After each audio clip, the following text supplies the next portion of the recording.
Hello everyone, welcome to yet another session of PM Vritta's PMP Refresher Series. In this session, we will see something about project change control. Integrated change control is one of the processes in integration management knowledge area. It's a part of manage or monitor and control process group. Change controls in project is not as simple as receiving a change request, logging in a change request and then implementing it.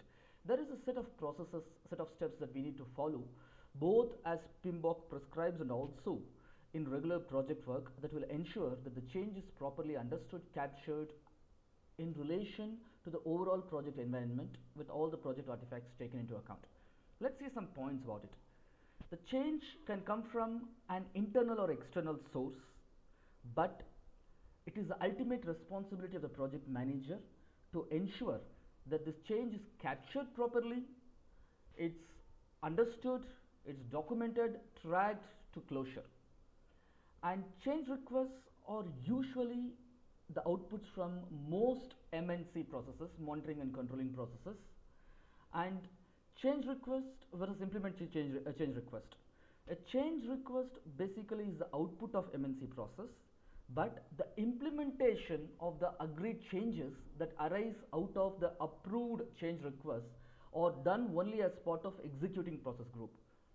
So as part of monitoring and controlling, you constantly look at the plan, look at the actuals, and you see if there are deviations, and then you try to align the plan or execution to be in line with each other. And if there are discrepancies, change requests arise as output of this monitoring. But after you have made a decision on whether or not to implement the change request, how to implement the change request, after having taken this decision, the agreed changes are actually implemented only as part of executing process group. This is something that we have to keep in mind. And change requests need not be blindly implemented here and there. Only if a baseline for any project artifact is already established, only those artifacts, the so-called configuration items that are under change control, for which baselines have already been approved and established, only these artifacts need to go through change control process. A work in progress need not go through change control, and a baseline basically is the latest approved version of any artifact. And how does this approval go through? We will see in the process a little later. And change requests can arise at any phase of the project life cycle. It could come from any stakeholder, as you saw earlier, internal or external. And configuration management plan is a document that defines which project artifacts become CIs, configurable items, and so go under change control. What is the difference between change management plan and configuration management plan? Change management plan lists the steps that we need to follow whenever a change request arises. What are the different stages that this change request or request for change goes through, all the way up to its rejection or deferral or implementation after acceptance. Whereas configuration management plan describes how to do version control and manage various configurations of any artifact. This is the difference between a change management plan and a configuration management plan. And any change request ends up in one of three stages. It's either approved, after which it can be implemented, it's rejected, or it's parked or deferred for decision at a later stage. And there is something called a change control board, and this is a very formal chartered group. It has the authority basically to work on and decide upon change requests. Its main tasks would be to review, evaluate, approve, defer or reject the change requests. And approved change requests, they mean we need to have new or revised cost estimates. Activity sequences could be altered. We start right from scope, for example. The scope could be updated. Because of that, the schedule could be updated. The sequence in which the activities are performed could be updated. The dependencies could be modified. And the cost estimations, everything will be impacted as a result of change. So basically, the change requests may lead to the updation of either the subsidiary project management plans, any of them, and or the project documents themselves that we listed a little earlier. So in the so-called impact analysis, we analyze the impact that this proposed or requested or potential change request may have on any of the project outcomes, scope, schedule, cost. It could be on resources, it could be on the risks, it could be on procurements, it could be on anything. And finally, if the sponsor or the customer, they are not part of the CCB, even if the CCB has approved your change request, you will still need to pass it through the customer or sponsor separately to get their approval, only after which you can implement this change request. So let us now look at the anatomy of a change.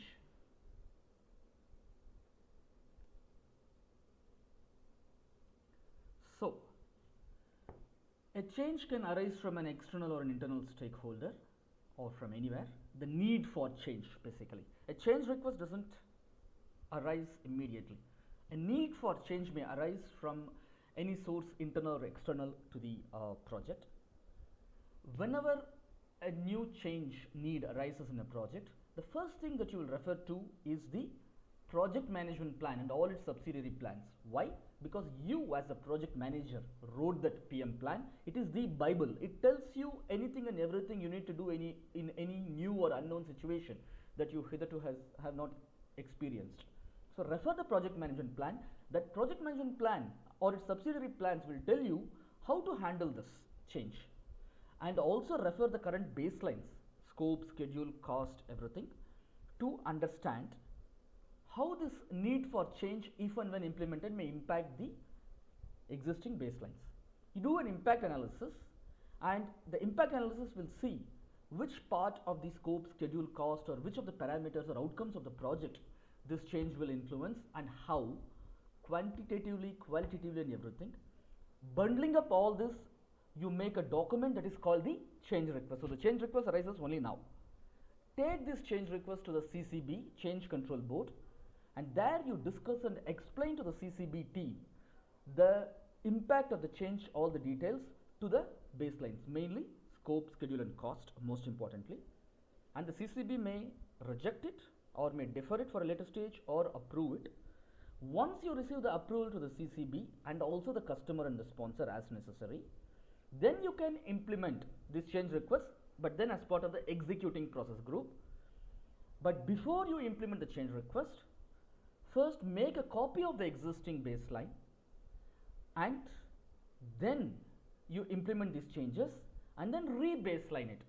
So if baseline n is there, make a copy of that, implement the changes in n+1, re-baseline, so the new baseline is n+1, and most important, communicate to the entire world, to all the relevant stakeholders, what the changes and what changes have been implemented, what the impacts are, exactly how the baseline has changed, and then the other information regarding the new baseline.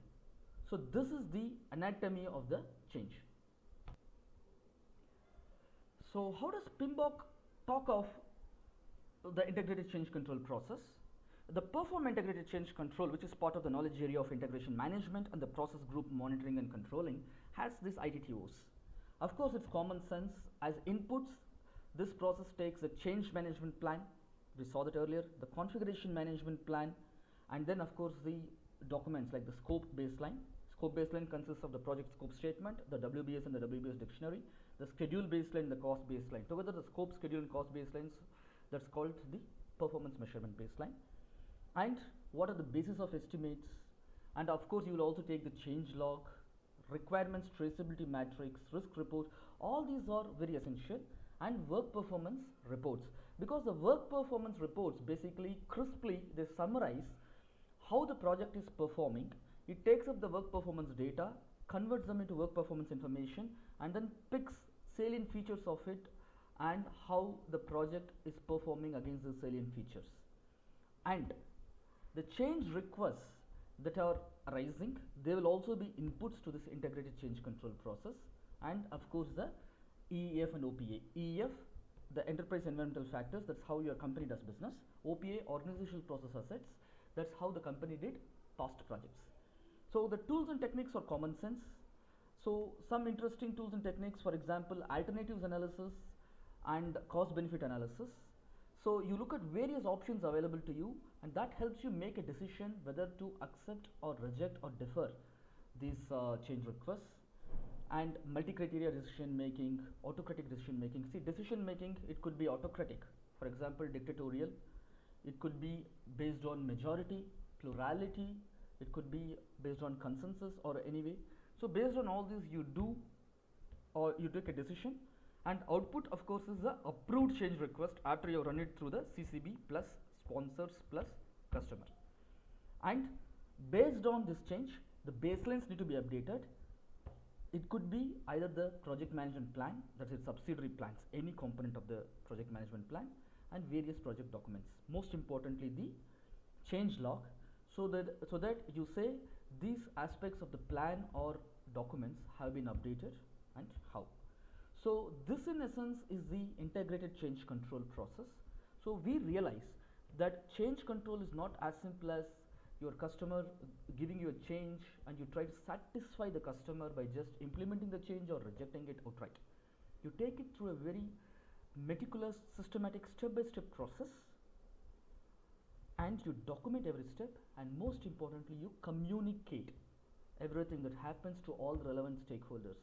So this is the entire process of how change control should happen in any project. So thank you very much, all the best. We look forward to you in the next session. In the meanwhile, please like this video, comment on it, and share it with your friends so that more people can benefit from it, and of course subscribe to this channel. Thank you very much.